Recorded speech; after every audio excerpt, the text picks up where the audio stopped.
Bismillahirrahmanirrahim. Perak syaratnya harus sudah sampai nisab. Berapa nisab perak? 200 dirham. Kalau orang punya perak 200 dirham, maka dia harus wajib zakat. Zakatnya juga 2,5%. 2,5% dari 200 dirham berarti 5 dirham. Kalau bapak punya 5 dirham, kalau bapak ibu punya 200 dirham, zakatnya 5 dirham. Sedikit. Hari ini kalau 1 dirham 70.000, 5 dirham cuma 350, Pak.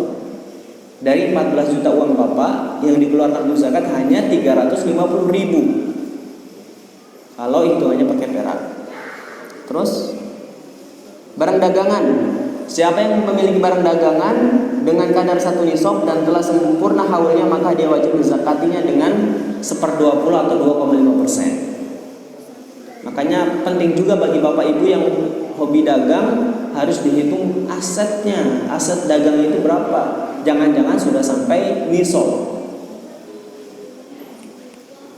Terus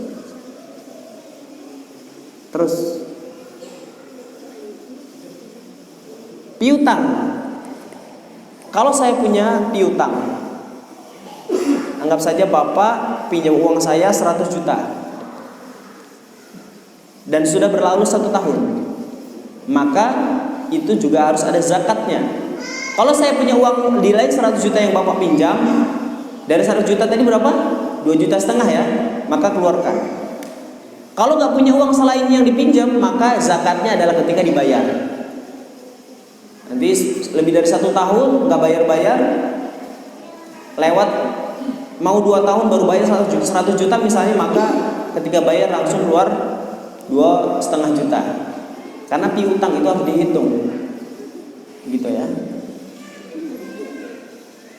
Harta karun tadi, harta peninggalan zaman jahiliyah yang terpendam. Siapa saja yang menemukannya, zakatnya 20% tanpa ada haul, langsung dipotong.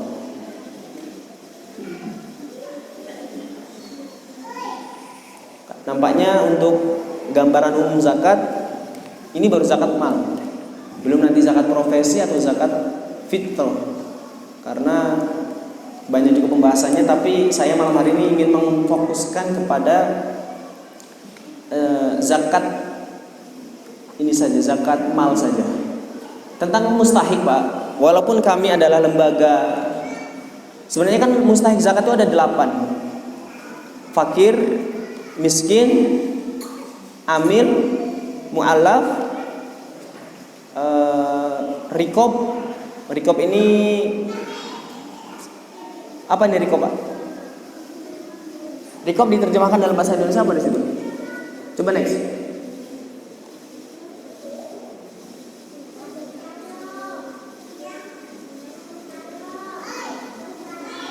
Budak, rikob. Gorimin itu orang yang terlilit hutang. Fisabilillah, ibnu sabil. Nah, saya di Ramadan 2 tahun yang lalu saya menemukan begini, Pak. Ada pengurus masjid yang ketika hari penerimaan zakat dia ngambil jatah kebanyakan. Dari mana jatahnya? Dia mengambil porsi amil, dia mengambil porsi gorim. Loh, saya tanya, Pak, Bapak kok ngambil porsi gorim? Gorim kan untuk orang terlilit hutang. Bukan, katanya. Gorim itu garim masjid, katanya. Tahu Bapak ya, kalau istilah orang sini garim, Pak ya, penjaga masjid maksudnya. Jadi yang tukang jaga masjid itu dianggap sebagai garim. Bukan itu maksudnya. Gorimin itu adalah orang-orang yang terlilit hutang. Jadi dia mengambil jatah amil, mengambil jatah gorim, dan dia mengambil jatah fisabilillah. Lengkap. Yang miskin dapat 300.000, dapat 250. Pengurusnya 2 juta, 3 juta. Ini Masya Allah. Makanya kami komitmen sekali bahwa Baitul Mal tidak memposisikan diri sebagai amil, dan kami tidak pernah mengambil 1% pun dari zakat. Kenapa kami tidak memposisikan diri sebagai amil? Karena amil zaman Nabi itu, Pak, itu adalah orang yang diberikan wewenang oleh penguasa untuk mengambil harta zakat kaum muslimin. Kalau ada orang nggak mau bayar zakat, boleh diambil secara paksa. Ini kan kami tinggal duduk di masjid, di kantor, tiba-tiba ada orang bayar, dan kita nggak tahu berapa harta dia sesungguhnya. Mau bayar 1 juta, kita diam saja. Mau dia bayar 5 juta juga kita terima. Artinya waktu itu kami hanya memposisikan diri sebagai perantara, karena kami punya data orang miskin, data mustahik. 50 juta kita dapatkan zakat, 50 juta juga yang keluar. Kami sedikit pun tidak mengambil hak jatah amil. Maka saya kasih saran kepada pengurus masjid, kalau nanti ada petugas zakat di Idul Fitri, saya sarankan untuk tidak diambil dari jatah zakat untuk membayar dia. Kalaupun dia bertugas di sini 30 hari menjaga, misalnya mau dikasih uang, misalnya uang jasa, saya sarankan dari uang infak masjid yang lebih umum pemanfaatannya. Biarlah dia bekerja di sini menjadi petugas zakat, nggak apa-apa, dia mendata, dia mencatat, standby di masjid, tapi tidak dikasih dari jatah amil, dia ambilnya dari jatah infak umum, infak masjid misalnya. Karena sekali lagi jatah atau mustahik yang 8 tadi itu adalah harus didefinisikan secara syar'i. Yang fakir itu seperti apa, yang miskin itu seperti apa, amil itu seperti apa, definisi secara syar'i. Kemudian gharib itu seperti apa, mu'allaf itu seperti apa. Ini kadang ada orang yang masuk Islamnya sudah 15 tahun, Pak, masih juga dapat mu'allaf sama sekarang. Jatah mu'allaf. Sehingga terutama untuk nanti yang bertugas sebagai zakat, petugas zakat masjid misalnya, coba kita sama-sama mempelajari dan lebih dalam lagi keilmuan kita terkait zakat, agar kita tidak mendolimi orang. Karena bisa jadi kalau zakat tidak dikelola oleh para ahlinya, saya khawatir yang seharusnya berhak dapat gak dapat, tapi yang seharusnya tidak dapat malah dapat. Ini permasalahan kita bersama, yang mudah-mudahan bisa dicari solusinya. Karena kalau kita hanya membaca sekilas ini saja tanpa melihat definisi bagaimana para ulama mendefinisikan per mustahik yang 8 tadi itu, kita akan terlalu bebas mendistribusikan harta zakat. Baik, menjelang adzan masih ada 4 menit, 2 menit ya. Sudah masuk ya? Belum, Pak? 2 menit. 1 pertanyaan deh sebelum Isya, biar kita nanti lanjutkan. Kalau mau bertanya bebas pada Isya. Ada? Oh, Pak Haji. Assalamualaikum warahmatullahi wabarakatuh. Waalaikumsalam. Zakat wajib zakat bahwa itu diterangkan dalam hadisnya bahwa itu haul kan? Iya. Tiap tahun. Umpamanya mungkin seperti kami sendiri, 1 bulan itu dapat 10 juta. Baik. Tapi setahun itu nggak kumpul sampai 100 juta. Itu wajib zakat. Baik. Yang jelas begini gampangnya, Pak. Orang yang punya tabungan 42,5 juta. Kalau harga emas 500.000 tadi kan saya katakan. Jadi sekarang kita harus lihat harga emas ini. 85 gram emas itu seharga berapa? Kalau seharga 50 juta berarti kapan kita punya uang 50 juta? Misalnya satu bulan ini dodos dapat 10 juta, Pak. Sebagian dipakai, sebagian disimpan, Pak. Yang disimpan 5 juta, belum wajib zakat. Bulan depan dodos lagi 10 juta lagi. 5 juta dipakai, 5 juta disimpan. Terus simpanan ini sampai 50 juta. Ini baru nisab. Anggap saja awal tahun 2020 baru punya uang 50 juta. Maka tahun depannya kalau uang itu tidak berkurang 50 juta tadi, baru keluarkan zakatnya 2,5%. Jadi kalau tidak punya uang di bawah nisab ya tidak ada zakatnya. Yang ada adalah sedekah. Berarti kita nggak bisa mengeluarkan uang, nggak bisa, tapi namanya sedekah, dan penggunaan harta sedekah lebih bebas, bisa untuk ini, bisa untuk itu. Tapi kalau zakat terbatas hanya untuk mustahik saja. Begitu, Pak. Nanti lebih jelasnya kalau kita sambung setelah sholat Isya. Wallahu a'lam. Assalamualaikum warahmatullahi wabarakatuh. Saya misalnya punya kebun sawit, dodos, hasil panen saya 1 bulan itu 10 juta, dan biaya hidup saya 5 juta, maka sisa uang 5 juta. Itu belum nisab. Tiba-tiba anak saya datang bawa uang 40 juta, ya, atau B, ini saya habis jual tanah, ini ada rezeki buat Abi 40 juta. Berarti kita punya uang berapa, Pak? 45. Ini baru sampai nisab. Udah zakat atau belum? Belum, karena belum bertahan haulnya. Maka dihitunglah sejak sekarang sampai setahun kemudian. Kalau harta yang saya pegang tidak berkurang, tidak pernah berkurang dari 42.500.000 sebagai standar nisab dari 85 gram emas, jika dihargai 1 gramnya 500.000, maka baru di tahun depan ketika harta itu masih dipotong, dizakati 2,5%. Kalau kepake, saya punya uang sekarang 45 juta. Tadi hasil dari panen sawit 5 juta, dari pemberian anak 40. Awal haul, Pak, belum wajib zakat. Bulan depan saya pakai uangnya untuk kebutuhan beli apakah, yang jelas berkurang sampai di bawah nisab. Bulan depan uang saya tinggal 20 juta, maka nisab gugur, haul gugur. Bulan depannya lagi, setelah bulan depannya lagi itu kan kira-kira Ramadan atau Idul Fitri, anak yang kedua datang, Pak, saya habis jual rumah, ini uang buat Bapak 50 juta. Naik lagi uang kita, Pak, ya, menjadi 55 juta. Maka dihitung haul baru. Dihitung haul baru, sejak saat itulah kita hitung kira-kira kalau 50 juta lebih tadi itu tidak pernah berkurang. Kalau berkurang tadi 55 juta karena kita punya uang sisa uang kita 20 juta tadi, ya. Kemudian dikasih sama anak kedua 50 juta, berarti uang kita 70 juta. Berkurang jadi 65, 50, 45, tapi tetap di 45 sampai tahun depan.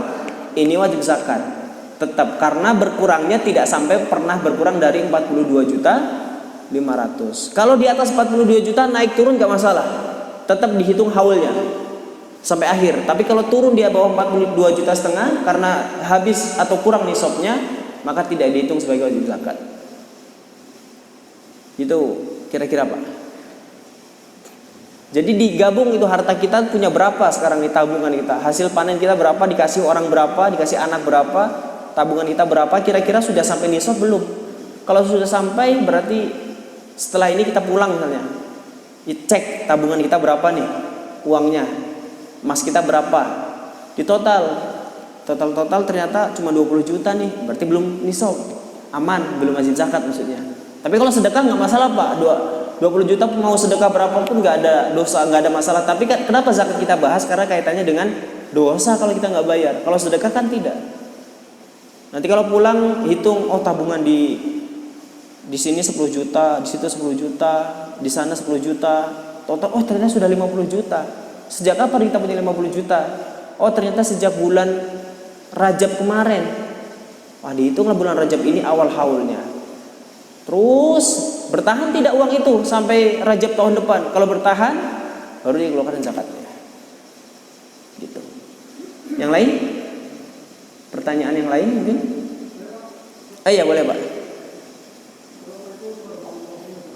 Waalaikumsalam warahmatullahi wabarakatuh. Ya.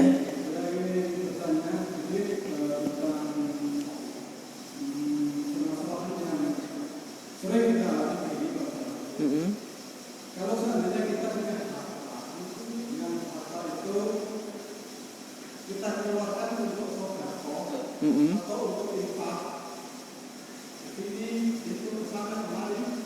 Yang jumlahnya infak itu kalau untuk sih Melebihi. cukup tinggi. Oh iya. Sekarang kalau permasalahannya sudah begitu, kemudian harta kita yang masih sangat tadi itu masih diwajibkan dikeluarkan zakat lagi atau tidak? Baik. Saya contohkan, anggap saja Bapak punya 100 juta di rumah, misalnya Pak. Misalnya ya, Bapak punya 100 juta di rumah. Setiap bulan Bapak infak ini, infak masjid, anak yatim, setiap infak 500 ribu. Berarti selama setahun itu setiap bulan 500 ribu, 500 ribu, 500 ribu, selama setahun berarti 6 juta kan Pak? Padahal kalau zakat dari 100 juta itu cuman 2,5 juta, sedangkan infak kita 6 juta. Nah, itu bisa dihitung sebagai masih wajib zakat atau tidak? Maka jawabannya masih. Karena infak itu tidak ada paksaan dari syar'i. Kita mau infak mau tidak, secara hitungan di mata Allah kita tidak ada dosa. Tapi kalau zakat ini kaitannya dengan kewajiban, dan mustahiknya juga beda. Kalau infak kita boleh untuk yatim, untuk bangun masjid, untuk bangun lokal kelas, untuk beli Quran, itu infak bebas penggunaannya. Tapi kalau zakat tidak. Zakat mustahiknya hanya berbatas kepada 8 asnaf yang ada dalam surah At-Taubah 60 saja. Karena cara mengeluarkannya berbeda, syarat-syaratnya berbeda, mustahik dan cara penggunaannya berbeda, maka infak tidak bisa digunakan untuk zakat. Sama dengan begini Pak, sudah umroh berkali-kali, dia setiap tahun umroh tapi nggak pernah haji, dosa nggak dia? Dosa. Karena haji itu wajib, sedangkan umroh tidak. Maka Allah tidak akan bertanya kita sudah umroh atau belum, tetapi Allah akan mempertanyakan kita haji atau belum kalau kita mampu itu. Zakat juga Allah tidak akan bertanya sedekah kamu berapa, tetapi Allah akan menanyakan kenapa kamu tidak zakat padahal kamu mampu, begitu. Wallahu a'lam bishawab. Gitu Pak ya. Maka kalau boleh saya memilih, mendingan tidak infak daripada tidak zakat, dan mendingan tidak umroh daripada tidak haji. Dan kalau bisa dua-duanya, tentu itu lebih baik. Yang lain? Ibu-ibu boleh kalau ada, atau bapak-bapak juga yang lain kalau masih ada pertanyaan, kami persilahkan.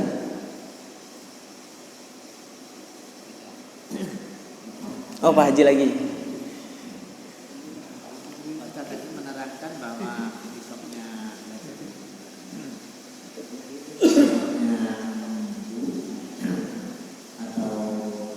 Sab. Apakah sama? Misalnya yang digembala atau yang diredkan atau dipakan? Oh. Kan sama atau tidak? Baik. Dua-duanya sama dengan binatang ternak. Jadi hukumannya standarnya bukan digembalakan atau diaritkan rumput. Sama halnya dengan mau kita gembalakan atau kita beli, sama saja itu Pak. Jadi kan kadang kalau di Jawa itu untuk sapi biasanya dia rumputnya beli Pak. Rumput gajah itu kan beli. Itu zakat atau tidak? Ya kalau dia punya sapi 30 ekor tetap zakat, sama hitungannya. Yang dibedakan hanya masalah tanaman, karena kalau tanaman siraman dengan irigasi dan siraman dengan air hujan itu memang secara nas hadis ditentukan. Tetapi kalau pengembalaan, cara mengembala tidak, mau dia dikandangin atau mau dilepas, zakatnya tetap sama. Nisabnya 30 untuk sapi, 40 untuk kambing. Tetapi begini Pak, beda antara ketika kambing jadi barang dagangan, sapi jadi barang dagangan, dengan sapi menjadi binatang ternak. Kalau sapi, kita punya sapi ternak 25 ekor, sudah wajib zakat ini? Belum wajib zakat. Tapi kalau kita jualan sapi 3 ekor, kita sudah 45 juta Pak. Atau 4 ekor lah misalnya, anggap saja 1 ekornya 13 juta. Kalau 4 ekor kita sudah 52. Kita jual sapi 4 ekor 52 juta. Jadi uang tuh, maka uang itu kalau bertahan selama haul maka wajib zakat. Karena barang perdagangan maksudnya. Tapi kalau sapi digembalakan saja, nggak dijual dia, hanya sebagai binatang ternak, 25 ekor belum ada zakatnya. Karena belum sampai nisab tadi itu, Pak. Tapi kalau dia menjadi barang perniagaan, dizakati. Itulah bedanya tadi. Ada barang-barang yang secara syar'i ada zakatnya dan secara syar'i tidak ada zakatnya. Rumah kalau menjadi tempat tinggal tidak ada zakatnya, tetapi ketika dijual jadi harta dia yang harus dizakati. Wallahu a'lam bishawab. Banyak Pak Haji punya sapi? Oh enggak.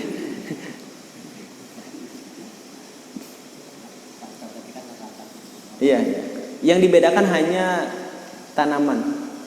Karena memang secara nas itu dibedakan. Dan itu pun dari hadis itu cuma 2 Pak. Diairi air hujan 10%, irigasi 5%. Lalu bagaimana kalau setengah-setengah? Kadang hujan, kadang diirigasi. Ini istihad ulama mutakhirin. Di antaranya adalah istihad Syekh Abu Bakar Jabir Al-Jazairi dalam Minhajul Muslim. Beliau memberikan penengah antara 5% dan 10%. Jadi kalau kadang diairi pakai uang, menggunakan biaya maksud saya, juga kadang menggunakan air hujan, maka zakatnya pertengahan dari 5 dan 10, 7,5%. Ini istihad para ulama, dan kalau dicari dalam hadis ya nggak ada. Yang dalam hadis cuma 5 sama 10. Wallahu a'lam. Makanya tadi kalau definisi zakat kan ikhrajul amwal al-mahsusah limustahiqihi idza balagha nisaban.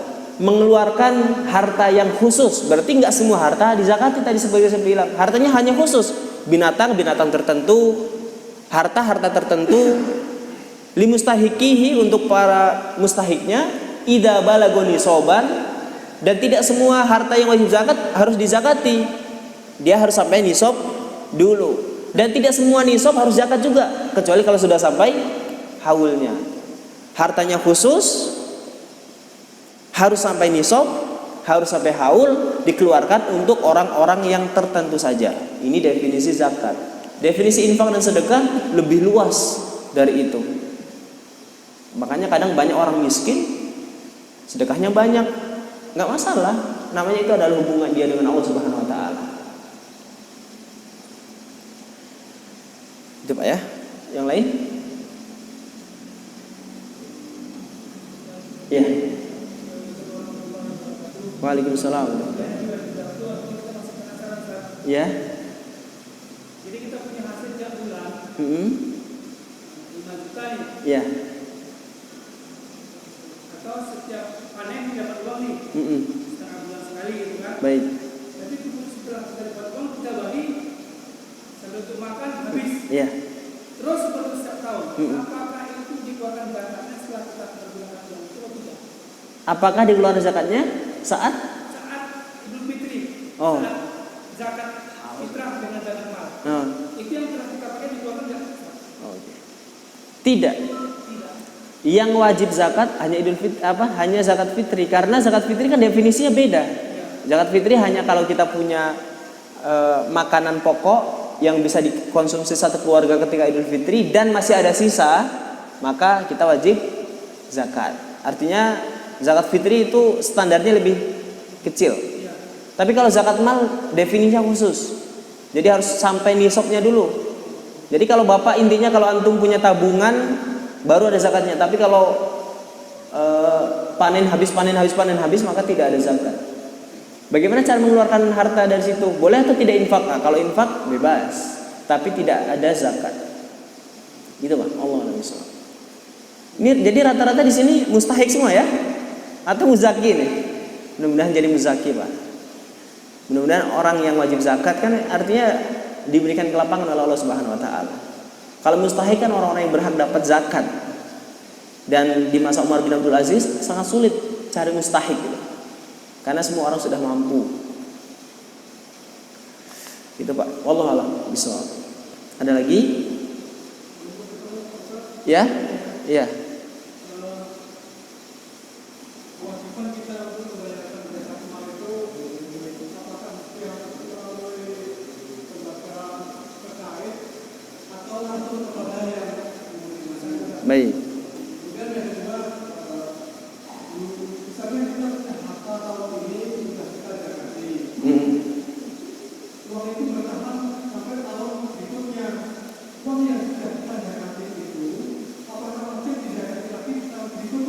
Baik. Baik. Pertanyaan pertama, apakah harus ke lembaga atau lewat perorangan bisa? Para ulama membedakan antara zakat fitri dengan zakat mal. Kalau zakat fitri di zaman Nabi itu tidak ada amilnya. Zakat fitri lebih afdol langsung ke orang, ke mustahiknya. Kenapa hari ini ada panitia zakat fitri, Pak? Karena untuk pemerataan, kan begitu, Pak? Ya kan? Kurban juga ya. Kurban zaman Nabi kan potong, bagi-bagi, selesai. Hari ini ada panitianya di masjid. Kenapa? Agar untuk pemerataan. Gitu.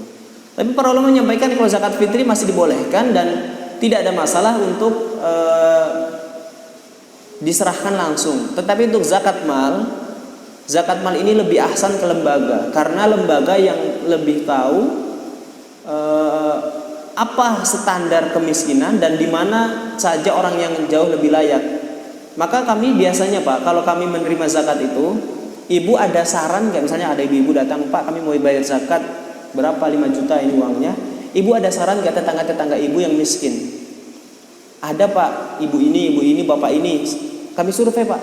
Kami survei, oh ternyata ibu ini layak, bapak ini nggak layak. Maka yang kami serahkan zakatnya ke bapak-bapak atau ibu-ibu yang memang layak menerima zakat menurut pertimbangan kami gitu, Pak. Jadi kalau zakat mal saya sarankan ke lembaga karena memang untuk pemerataan distribusi dan agar kita lebih nyaman, karena mustahik betul-betul dinilai dengan standar ya mustahik, betul-betul mustahik gitu. Itu yang pertama. Yang kedua, apakah harta yang kita sudah keluarkan zakatnya harus dizakati lagi ketika harta itu tetap bertahan sampai tahun depan? Gitu, Pak ya. Beda antara zakat pertanian dengan zakat mal. Kalau zakat mal dia harus ada zakatnya setiap tahun selama dia tidak pernah berkurang dari nisab. Contoh, tahun ini Bapak punya uang 100 juta. Keluarkan zakatnya 2,5 juta, sisa 97,5. Dan Bapak berjalan tahun sampai tahun depan dalam usaha, uangnya nggak pernah berkurang dari nisab, terus bahkan cenderung bertambah. Tahun depan Bapak punya uang ternyata 100 juta lagi, termasuk uang yang dari tahun kemarin, tabungan Bapak itu. Maka di tahun depan keluar lagi 2,5. Tahun depannya lagi uang 100 juta berkurang, tinggal 50 juta. Maka yang tadinya 2,5 juta di tahun ketiga dibayarkan 1.250.000. Ini untuk zakat mal. Tetapi untuk zakat pertanian tidak. Zakat pertanian zakatnya cuma sekali ketika panen saja. Misalnya Bapak panen kurma atau jagung atau gandum atau padi 1 ton. Berarti kan zakatnya kalau diairi dengan hujan 10%, berarti 100 kilo ya. Iya betul, 100 kilo. Berarti 100 kilo Bapak zakatkan, 900 kilo disimpan di lumbung beras punya di rumah Bapak. Itulah Bapak makan setiap tahun itu, setiap hari itu. Ternyata sampai 1 tahun berasnya masih 800 kilo. Maka nggak ada zakatnya lagi. Karena zakat yang beras itu sudah dikeluarkan ketika panen. Panennya 2 kali. Awal tahun panen dapat 1 ton, zakatin. Masih sisa ini. Pertengahan tahun panen lagi setengah ton. Zakat atau tidak? Tidak zakat karena setengah ton belum sampai nisab. Nisab kan 653. Kalau pertengahan tahun panen dapat 800 kilo. Dikeluarkan zakatnya hanya dari yang 800 kilo itu saja. Tapi kalau mal, harta, itu zakatnya adalah kewajibannya adalah setiap tahun jika tidak berkurang dari nisabnya. Wallahu a'lam bishawab.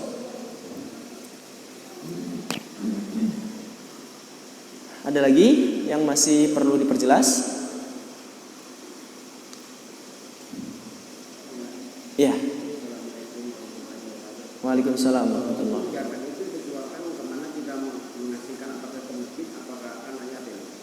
Baik. Zakat mal atau zakat fitri ini? Zakat mal. Zakat mal ya ke lembaga zakat. Kalau anak yatim kan dia tidak mustahik. Makanya saya sampaikan tadi. Karena anak yatim kenapa tidak mustahik? Karena ada juga anak yatim yang kaya, Pak. Anak ayahnya konglomerat meninggal, kan yatim dia. Definisinya kan yatim ya. Apa definisi yatim? Man mata abuhu wa lam yablugh. Siapa yang ditinggal mati bapaknya dan dia belum balik, maka dia yatim statusnya. Kalau bapaknya kaya berarti dia yatim yang kaya karena warisannya banyak. Kalau bapaknya miskin ya dia berhak dapat zakat atau tidak? Berhak atas dasar kemiskinan, bukan atas dasar yatim. Jadi yatim ini juga harus dipilah-pilah. Kadang masjid ini sudah mau jenggotan, yatim juga disebut, Pak, padahal dia sudah balik. Kadang gitu. Makanya yatim juga ada definisinya. Selama dia belum balik, yatim namanya. Cerai, nggak yatim, bapaknya masih hidup kok. Walaupun dia cerai, dia tinggal sama ibunya, dia masih kecil, dia bukan dinamakan anak yatim. Karena bapaknya masih hidup. Yang dinamakan dengan yatim adalah orang yang tinggal mati oleh ayahnya dan dia belum balik. Sampai dia balik maka status yatim hilang. Kalau yatim didefinisikan bebas, ini rata-rata bapak-bapak ini banyak yang yatim ini kan. Gitu. Nah, kemana kita serahkan? Ya ke lembaga yang Bapak percaya.